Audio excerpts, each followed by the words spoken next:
Alrighty, everybody. Welcome to episode 2 of Pilot Talk. It's me and Rambo, and I got here with me Jhoney. What's up, Jhoney? Hey, how's it going? And then we also got Tim. How's it going, Tim? Hey, Rambo, I'm fine. That's good to hear. Good to hear. So, yeah, episode 2 of Pilot Talk. Episode 1 was pretty good. And yet again, we're just here just discussing everything Eve Echoes. And sometimes we talk about Eve Online. A couple topics here and there, but yeah, it's all good. So, Tim, yeah, what brought you to Eve?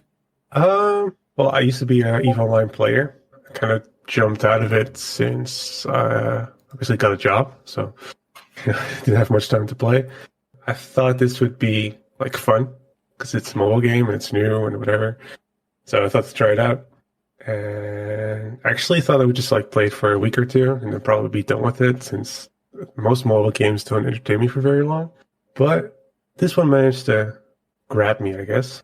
Like when I started, like I was looking for the free 200 million or 200k experience that they gave out at the start as a quest. So that's what I was doing. So I was looking for a corp because I was like, okay, I'll join one and see whatever they're doing.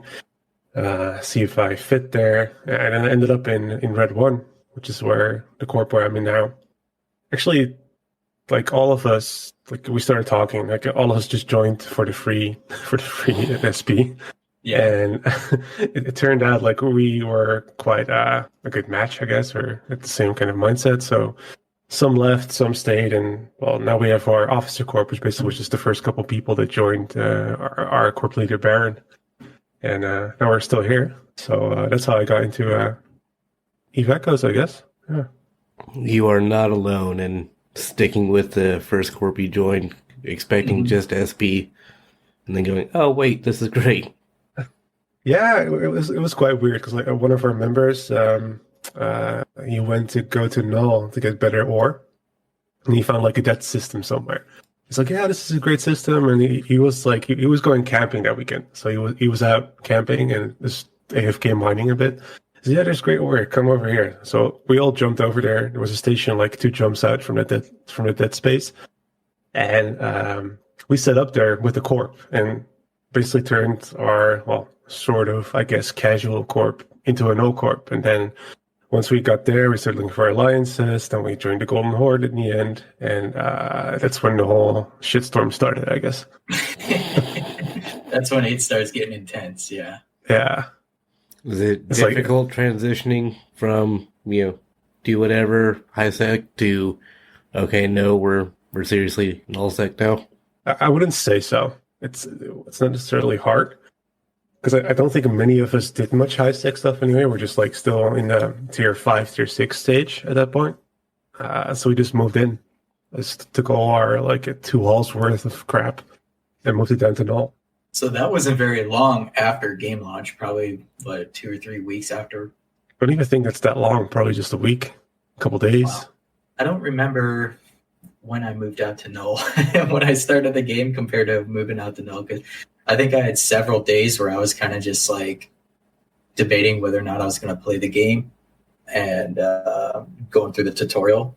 But it was probably like 2 weeks after I started the game is when I moved out to null. It's definitely a lot better out there. Yeah, best way to get into it, just jumping in the deep end. Yeah, like that's the thing I did in EVE Online. I always stayed in high sec, and I was just a miner, just mining.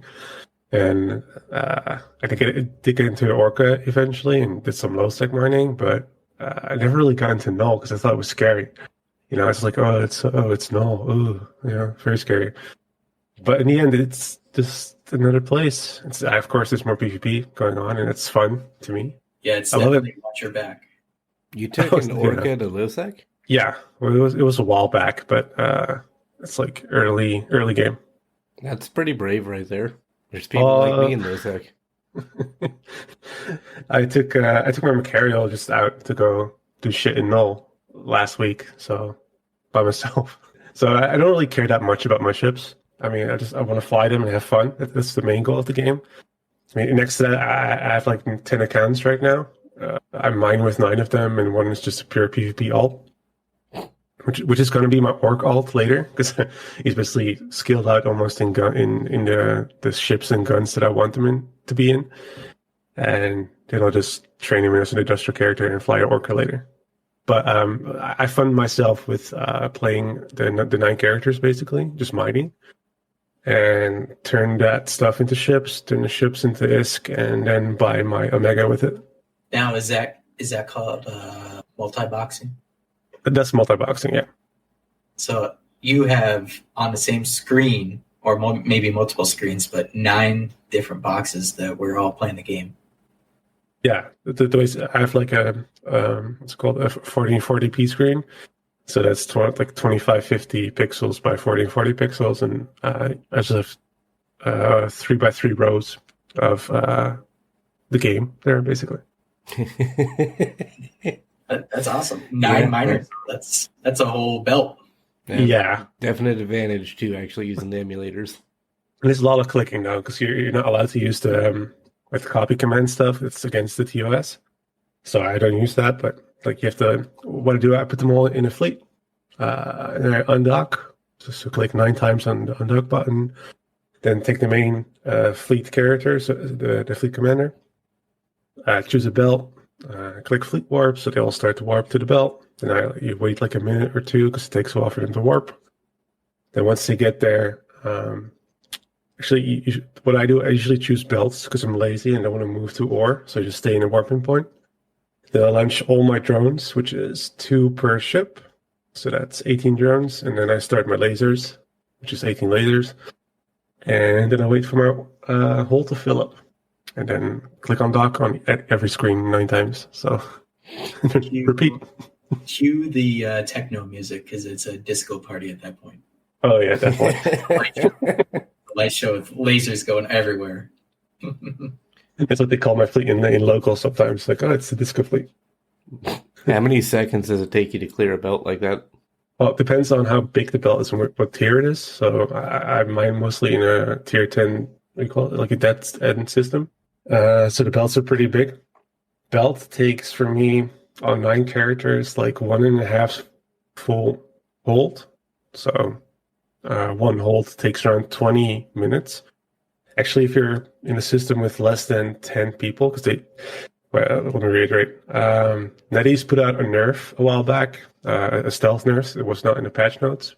But if your system has more than 10 people, the amount that you mine, or the ticks that you mine, get reduced. And then at like 20 people, it gets reduced more, and 25 people even more, and 50 is the max.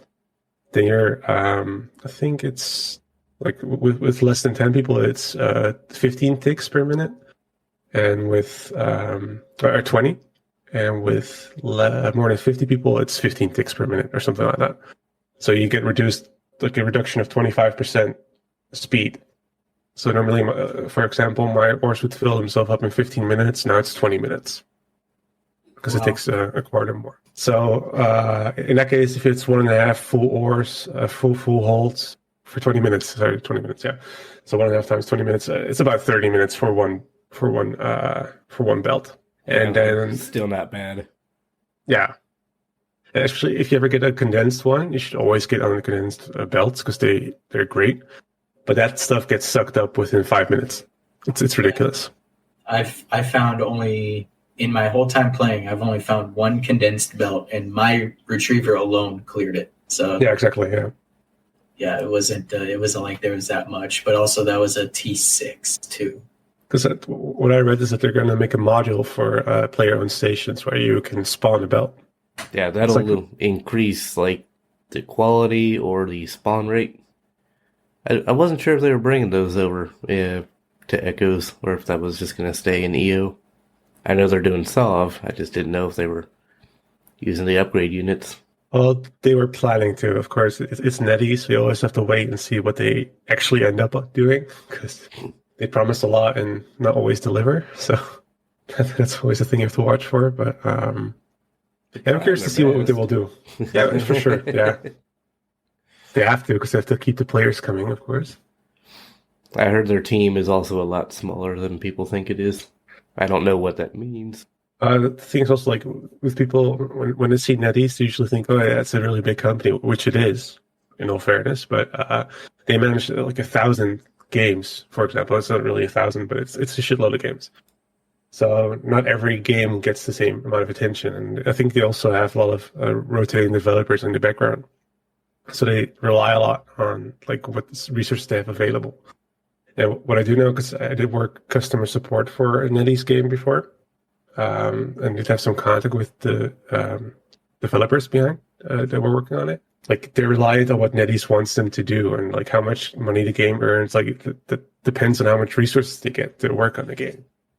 So it's dependent on a lot of factors. So you got to kind of work with NetEase. Was that? Indirectly, there's there's a lot of sub companies in between because third-party tech support then. Yeah, kind of. Actually, it was like a volunteer position. You just got like the diamonds for the game as payment, so it wasn't an official job. Oh, but yeah, that kind of was kind of fun to just walk around and be in all decked out gear or the skins that they had, because you could just buy everything you want. But but yeah, it's an interesting structure to have at NetEase. I'd actually never heard of NetEase until Eve Echoes. You can kind of like see them as like Zynga. That's like the company that started to make Farmville years ago, and they became like a big what do you call them in American like conglomerate, I guess. And they started absorbing a lot of other companies and games that they thought were worth investing in. And that's the same what NetEase is doing. They take in games and try to either improve them or just run them and milk money out of them. That's what their goal is in the end. Do they have like good mobile games other than Echoes? Well, they're big. I'm not the one you should ask if they're good, but they have a lot of games and a lot of stuff. So there's bound to be something that you think is good. So who do you think the one is? Who's issuing out like the updates? Is it NetEase or is it CCP? From what I've read, I'm not sure about that, but NetEase just supplied the game. Or like the file, the core files, so like the assets of the game and the story and whatever. They sold that to NetEase, and then NetEase put a team on there to develop it. I'm not sure if NetEase, the company itself, is developing the game, or if they like paid a developing team somewhere or a sub gaming company to develop it, because they never really fully showed it on the front end. Yeah, CCP isn't doing the development. CCP just licensed it, so if it's not NetEase, you're right. It's one of NetEase's developers that they hired for it. Well, hopefully they have EO experience and know what the hell they're doing. From what I see, I think that they do. They haven't taken the game in bizarro directions or anything. Yeah, it's a slow progression at this point. Yeah, they stayed pretty true to the proper Eve spirit. Yeah, I'm curious, like, to see which direction they're going to take it, because with the game that I did the moderation for, that was Rangers of Oblivion, which is just like kind of like an MMORPG, but then not really, because it's not a full open world, but you can join other players and fight monsters. But that game was also released before in Asia under a different name. So then the company bought the licensing rights to do that, and then the company got bought by NetEase afterwards. So you have like this multiple construction, like what are we going to release now? Because the game's already out in China. It's already like a year ahead on a release schedule, which is the same with EVE Online. People are always going to compare this game to EVE Online, no matter what you're going to do.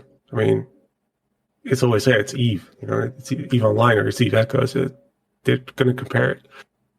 Same thing. What happened with the other game? They were like, well, the game in China already has this and this. Why don't we have that? Because it's already out there, and it's the same game. It's on the same platform. So why don't you just give us the same stuff? And actually, in that game, it drove a lot of players away because they were just like, I don't want to wait for the new content. I don't want to do that. I'm just going to go play the other game. Just two different versions of the same thing with different names on it in different regions. Yeah, it was basically just the translated version. In the end, they ended up diversifying themselves from the other game in order to be different. So they got a little bit different content, and they wrote some new missions, like new quests. I hope like EVE Echoes does something similar, that they do get some own content. So they're actually different from EVE Online. I hope. and hopefully retain a pretty decent player base as well. Yeah, that's a pretty good shot to do as well. Which it's Jhoney was showing me some numbers yesterday that since it's launched, obviously a lot less. I wouldn't say a lot, but less players are playing it today, of course, than they did at launch. And I think that drop off was probably after about the 2-week range. Is that right, Jhoney? Largely, yeah. But I mean, it is Eve. It's not going to be everybody's cup of tea. Here's your shit. Fuck you. Exactly. Here's a shit. Fuck you. I laugh every time I see that. Yeah, I also think it's like similar to the other game. Like people were comparing it to EVE Online and that they missed features or that it was a little bit different than EVE Online. I think some people were put off by that. So I'm guessing once soft drops, they'll get another spike. I hope maybe it retains some more people, but we'll see. Well, Plex is already skyrocketing again in preparation. So yeah, I think it'll have another mini boom over sovereignty. And it's close enough to Eve for my taste. The closer to Eve, the better. What is different about it, though, I don't mind. Like, the lack of ammunition, at least for now. They will be adding ammunition later. It's worked fine. Not having to pick and choose and load up. It's just simpler. It's fine. No problems there. Yeah, for a mobile game, it does pretty well, I think. I mean, I'm able to pick it up at work or on the can, and do some shit. And then just go back to doing my work, So that's what I like about it. It's optimized pretty well, I think, for a mobile game. Yeah, it runs great. I don't have any issues anyway. Yeah, it ran great on my old Note 9 before I traded it in. It definitely runs great in new hardware. I think I heard yesterday that it's rumored it's going to drop in the middle of this month. Believe so, yeah. I was adding that to the Tuesday show notes even. That, obviously, they'll hear before this, but that'll be huge. Mid-month big game update, so we'll see whether or not we get it. You're not saying Tuesdays come before Thursdays. Goes without saying, I think. So, anyway. Yeah. So, Viv, you're a Corp leader as well in your Corp. How did that come about? Well, I'm a pretty helpful person. I like to help and make things better. So when Baron was asking, like, hey, guys, it's getting a little bit busy in here. I need some help. Who wants to help? I was like, okay, sure. Sign me up. And then it was just like, of course, we'll try it out and see what happens. And I'm still here, so I guess I must be doing something, right? Yeah. But I've been in corps before, or like corps guilds and groups, whatever the fuck. Been in them before, so I have experience with that. I did tell Baron that. But yeah, I mean, I'm still here now, so I'm still doing something good right now. That's what I was trying to say. You still do recruiting and marketing and stuff like that too? Yeah, whenever they ask me to edit the video, I just do it because I like to do that. I did a lot of screenshots for since she's not in the marketing team. Oh, she's still here. Matara from Odin. She made all the beautiful drawn posters that we made. So with like we made the one for gate camping. We made one for there's a lot of stuff. All the drawn posters she made, and I made the resource screenshots for that. So I went on my iPad and zoomed out on the ship and zoomed in on the ship. Took like a 360 angle photo. So it's like, I don't know, 12, 16 different photos from every angle. So she had enough reference material to draw the ships. So that's something I do. I'm in the Golden Horde recruitment server. So that's like where corps come in to apply for the Golden Horde, but also players. So players can also apply to join the Golden Horde, and then we try to find them a fit, like the right corp for them to join. I am in the military of the Golden Horde because I do fleet commander. We're in the senior partner council of the Golden Horde because that's what we do for the corp and for the Golden Horde. Yeah, there's a lot of jars that have some fingers in, I guess. Yeah, it sounds like it. That's insane. That's intense too. That's man of many jobs. It keeps me from the streets, right? Yeah, keeps you out of trouble. Yeah, it's mobile. You can play it from the streets. That's true. Yeah. Well, actually, like most of the stuff, once you get to this kind of like alliance and corp level, most of the stuff is done on Discord. It's like you're barely in the game. Yeah. So that's why most of what I do is mining, because I can do it semi AFK and I still watch the screens, but I'm not really 100% focused on it. I actually tried with my 9 accounts to go do some PvE content, but it required a little bit too much attention because I got blown up in my ships too much. I had a whole fleet of prophecies at one point, and I forgot to like activate one person's group repair, and that like just put it over the edge. So all the like 2 ships got blown up. So that's like, I don't know, 500 million down the toilet. So I was like, never mind. I'll just keep on mining. That's a lot safer. Yeah, stick with the single account and maybe a scout. Yeah, the rocks won't kill you if you don't push the button in time. Exactly. So what keeps it going? What's behind the motivation of still playing this game and playing it at the level that you're playing it? Well, if I'm being honest, the only reason I'm still here is because there's a corp that I'm playing with, but that's been the same for most of the games I did. I played WoW for many years, and that's the only reason I played that and quit playing was because either I was still in a group of good like players and / friends that I was playing with, or I was not in a group of friends that I was playing with, so I quit. Same with this game. Like if one would like disband, I would probably just fuck off. I think I would just quit the game. Oof. I know where you're coming from, though. A lot of my favorite online games, I end up just quitting prematurely because I don't find that kind of community in them. Yeah, exactly. That's what I play the games for. I just want to feel like, I don't know, feel part of a group or whatever, and play with them and have fun. Like just what's the name for it? Just like shoot the shit, you know? Just have fun and drink beers and go online and make memes and have fun. Yeah, that's I think one of the only reasons too I still play the game is for the community of the corporation and just being involved with it and talking to people, getting to know people even better through playing the game. And there was I think there was a corp mate. He had just joined. I don't think he plays anymore, truthfully, but we ended up talking, and for whatever reason, something came up about where we live. And it turned out he lived about 5 minutes away from me. Small world. But I've also talked to other corp mates and corporation. You know, my corporation is majority EU. And so we got people from England and Germany and Netherlands and whatnot, right? So, but what I found was cool was a couple of our members are from Germany. And I messaged them. I said, hey, you know, what kind of music do you listen to? And, you know, I also speak German, but it's not at their level. Mostly it's because I can't translate it fast enough to English to reply back into German. You know what it's just a dual language for me. But anyway, but I can translate it relatively quick, but to turn it around and kind of converse with people, that's kind of where I get difficulties. So for me, I like talking to them and seeing on just keeping up on my language on German. So I think that's cool too. Yeah, I've heard they're pretty good at speaking German in Germany. They just might be.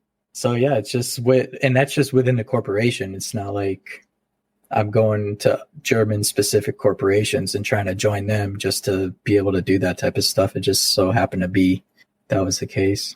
Yeah, and also I'm not trying to say that the game is terrible and that I wouldn't stay, like, I wouldn't be playing the game if not for the corp, but probably if I didn't have a group of friends or have a corp where I would feel comfortable and having fun, I would not play the game. That's what I'm trying to say. Right. And yeah, same. If I wasn't having fun with it, then I probably still wouldn't be playing it. The community is definitely my biggest draw, just like it was with EO, but if I was flying solo, I'd still just be out roaming low sec, popping people. In that case, I don't know what I would be doing if I didn't have a corp.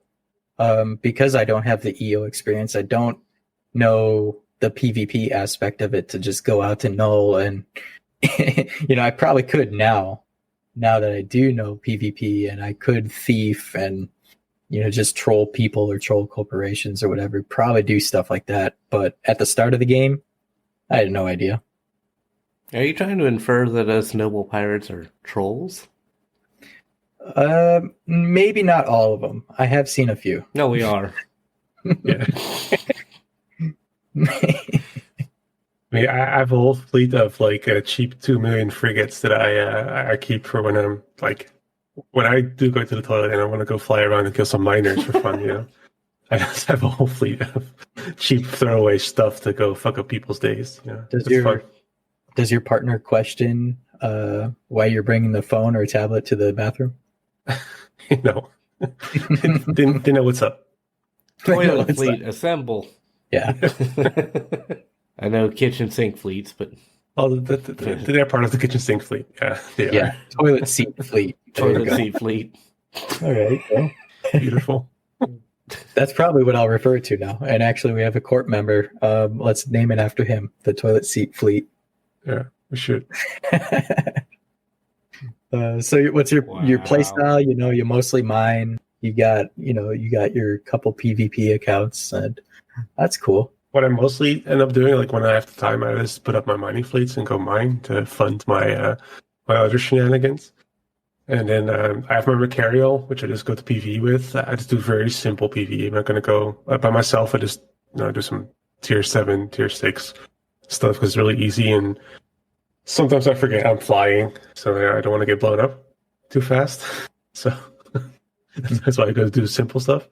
But I also like to do fleet stuff. So whenever the Corp is going to do some like higher level systems, I just join them, sit in the bubble, and just use my autocannons to fire whatever is coming at us and melt their faces off.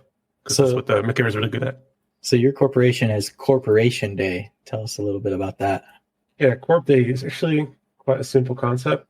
We pick a date and a time. So actually we did one yesterday from 6 UTC to 6 UTC. So 6 in the evening to 6 in the morning. That's because we have a mix of European and American players. So we try to give them like a big enough time slot to participate and not feel left out. That's the idea behind it. And we set the tax to 100%, which I know seems very daunting and like, why would you do that? But the idea behind it is that the Corp provides some missions. So the Corp pays for missions and then we go do, like 2 to 3, 4 or 5 missions. All the money goes back to the Corp, all the bounties go back to the Corp, and we usually have like a mining fleet going around that's doing mining and donates all their ore to the Corp for that day. And if people want to, they have like just a farming fleet up, so they go to a system and farm anomalies until special spawn, and then all the loot goes to the Corp. And in turn, with that money that we raise, we try to fund, or we already fund our SRP, but it's like an extra bump we get. So right now we're actually looking into putting in some battle cruisers to our SRP fleet, because we didn't have any battle cruisers yet. So we're trying to see how we should fit that in and how to afford that. Wow, 12 hours of 100% tax. That's got to be some big ISK coming in. Oh yeah. Yesterday we got about, I think it was 2.1 in raw ISK billion, 2.1 billion in raw ISK, and that's not counting the loot or the ore that we got, because we didn't have time, or we couldn't be ours to calculate it yet. What battle cruiser are you guys going to choose for your doctrine, and why is it the Hurricane? Actually, the Hurricane was the second choice. What? The first one is the Tornado. Purely because we just want to jump in on long range and blast some faces off. That's the idea.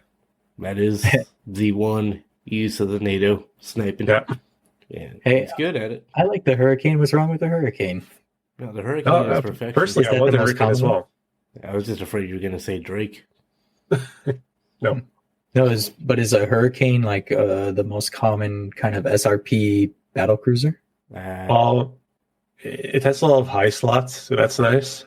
I mean, you can put a lot of autos or strikes in it, and does a bunch of damage.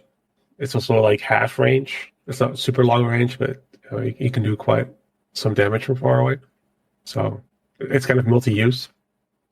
Yeah, in EO, obviously the ships are changed and different, but EO is one of the faster battle cruisers, well tanked, and you can do what you want with it. Shield tank or speed tank or armor tank, long range, short range. It was badass, and it was like the opposite of a Drake. So with that, I know we're kind of straying off on that on SRP, but I was going to ask, do you have in-house contests that you do on Corporation Day? Normally we have or at the first one we had a pretty epic like tournament. So we started fighting each other. Since the first Corp Day, the second Corp Day we did a small version of that. Yesterday was the third Corp Day, and we haven't done one yet. I do want to bring it back because it was really cool. Basically, you said you make up a rule set. So say you're allowed a trainership and maximum Mark 5 modules, and then you can just fit it with whatever way you want within those limitations. For the first one, we did actually, I think it was up to destroyers or frigates, one of the two. And then you had like a limit of 25 million that you could spend. And then you just fight each other. And one corp mate came up with the idea to go into a Tristan, I think it was, because he had like 2 drone slots, or 3, I forgot how many.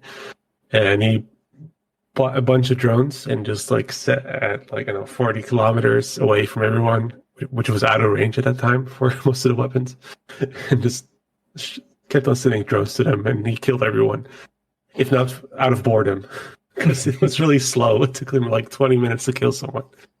Wow. That's what we usually do. We try to make some fun parts next to the farming parts, but actually the farming parts turn into quite fun as well so far. Because we're just like shooting the shit and talking on Discord, and just slowly melting away stories, and slowly doing some PvE, and slowly doing some mining, and just hanging out as friends, basically. Gets people involved. And when stuff happens, it makes great meme content too. Exactly. Jhoney, do you do Corp Day? We do 100% participation or donation events. Yeah, man. We generally run poker games during. Poker? Yeah, do explain. There's a bunch of websites. You can just host poker games while you are mining or ratting or what have you. Oh, okay. Interesting. Get people in, like, multiple tables, and just have them lose a ISK while they make ISK. So you're gambling ISK. Then in a way you have some kind of conversion or something and you gamble ISK. Yeah, just contract it over. That's interesting. That's pretty fun, actually. 1,000 chips is like 20 million ISK. Can you send over those websites? I'm quite curious about this endeavor. Yeah, I don't know about the people that are doing like Corp Day gate camps and PvP stories and stuff, or PvE stories. I don't think they'll be playing much poker though. No, but it could be like for like the fun part after. It could be nice to have like a tournament. I did see in the Alliance they had the mining crew, the mining fleet in their chat. They had the best Christmas movie playing as a hot mic, and it was Die Hard. It was hot. They were hot micing Die Hard. I was so hoping you were going to say Die Hard. It's a Christmas movie. It is. There's a debate on that. Bruce Willis says it's not a Christmas movie, it's a Bruce Willis movie. Bruce Willis is right and wrong. It is a Christmas movie. But that was also interesting. I joined it just to see what the quality of it was, and it could have been better. It was still pretty choppy, but also there's people talking over it too, so it's like you couldn't really. I don't know. I suppose it's as a chat room. People are mining still. People are kind of chatting with each other as well as the movie going on in the background. Well, they could have set the movie to priority speaker. Drown out everybody.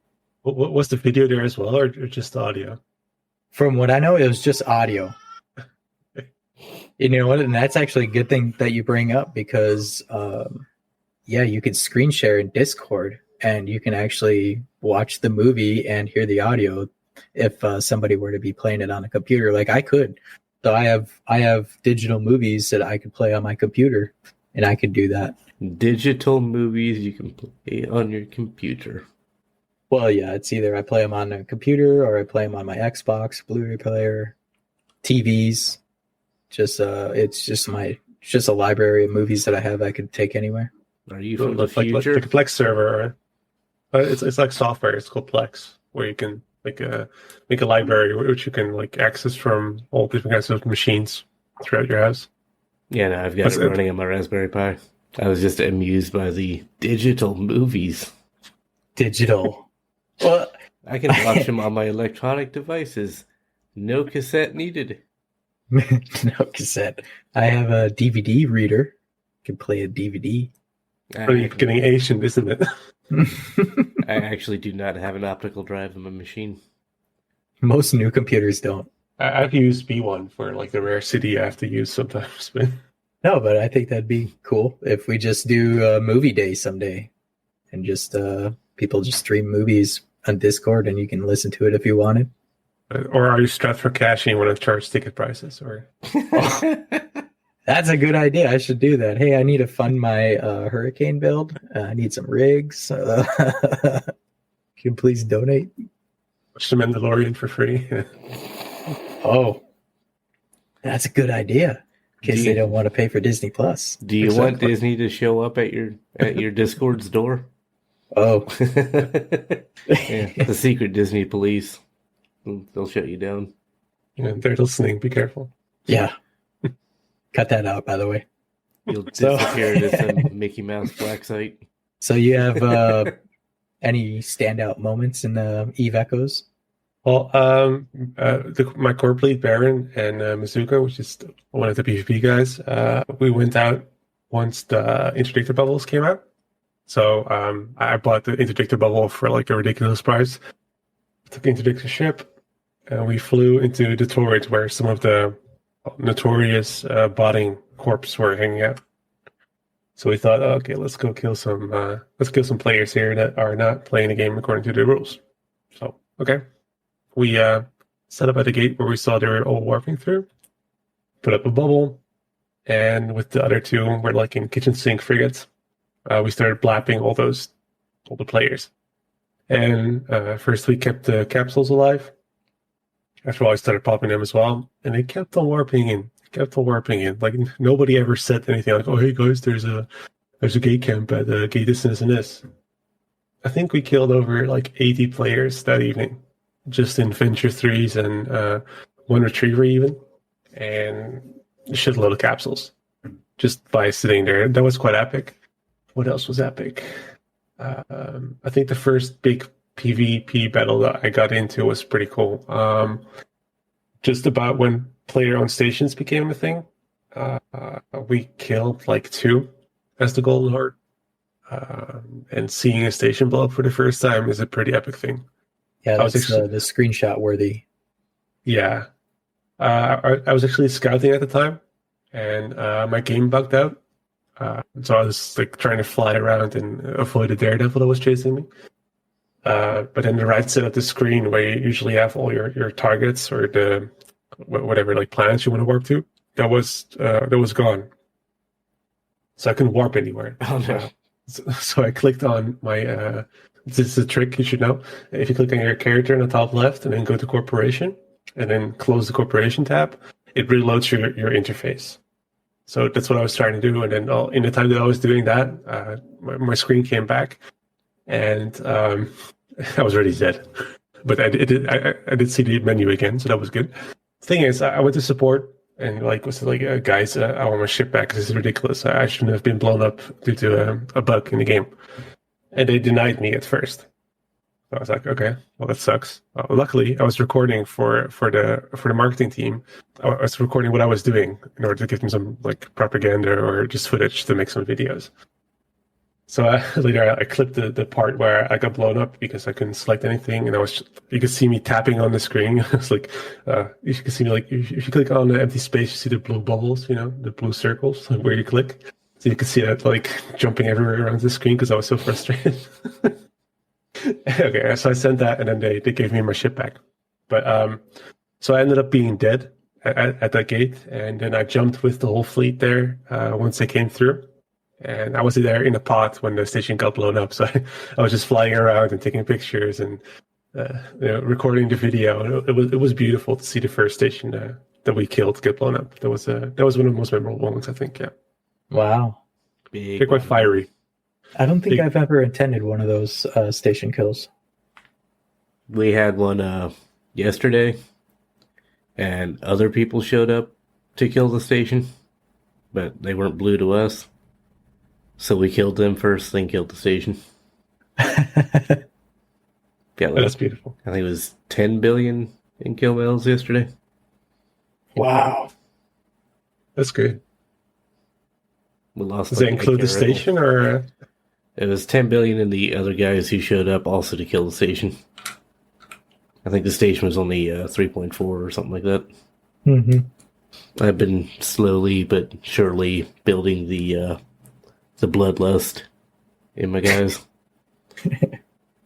Some of them have it, but it is echoes, so coaxing people into PvP is not as easy as it was in EVE Online. I don't think I've ever been a part of a station being blown up. I've defended, but never been actually a part. So I've never actually I've seen it in video of stations blown up, and it does look epic. Way back in the day, they didn't have that big epic explosion animation.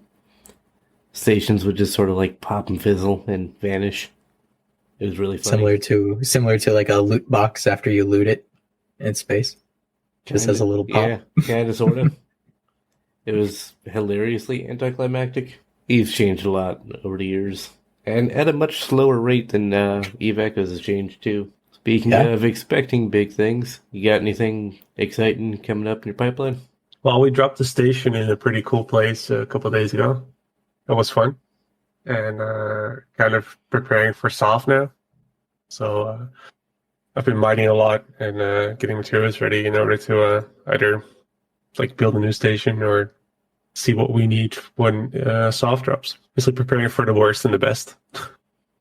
Do you know if they're doing territory control units? I don't know, actually. I haven't heard either. Hopefully we'll find out sooner than Hopefully later. hopefully we find out before they drop it. We'll see. Yeah, SOV is a big thing. What does SOV do in EO? Is it just like territories that you have to hold?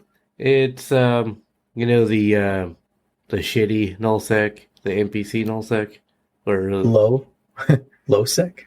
No, like Curse or Syndicate, Stain, Great Wildlands. I have no idea. Like those are NPC nullsec regions. So the rats you see there technically have claim over the space.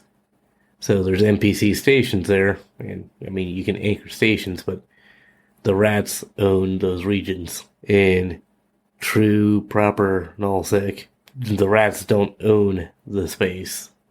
So you would put a territory control unit down and claim that system as your own. When you entered systems, you would see the name of the alliance that controlled the system, like right there next to the system name. And with their upgrade unit, you could see how much better the space was, if the rocks were improved, or the respawn frequencies, or the ratting was improved, etc. So is that something that's part of the station? TCUs are a separate thing that float in space. Same with the infrastructure hub, which is what you use to upgrade the systems. You can also, in EO, and I have absolutely no idea if it's going to be brought to EE, you can have things like jump bridges. So you could have just a thing in a system where you can just jump to another jump bridge in a very different, very distant system.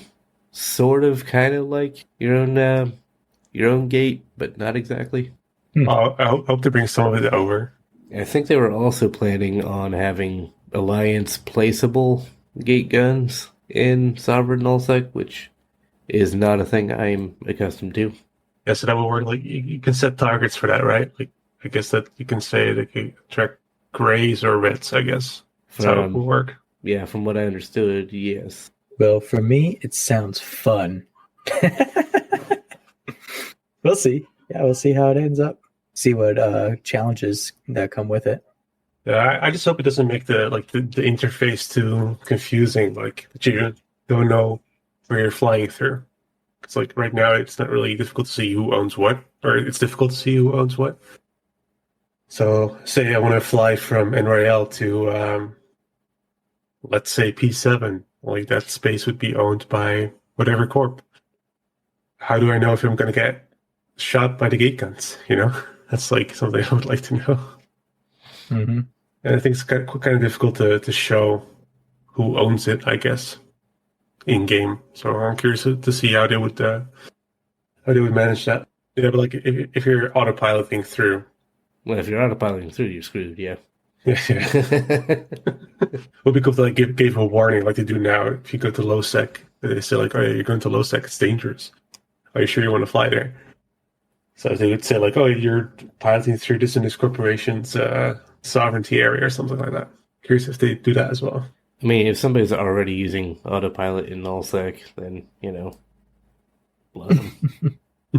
Yeah, sure. All right, cool. It was nice talking to you with it, Tim. Yeah, Yeah, it was man. great. It was great having you on, man.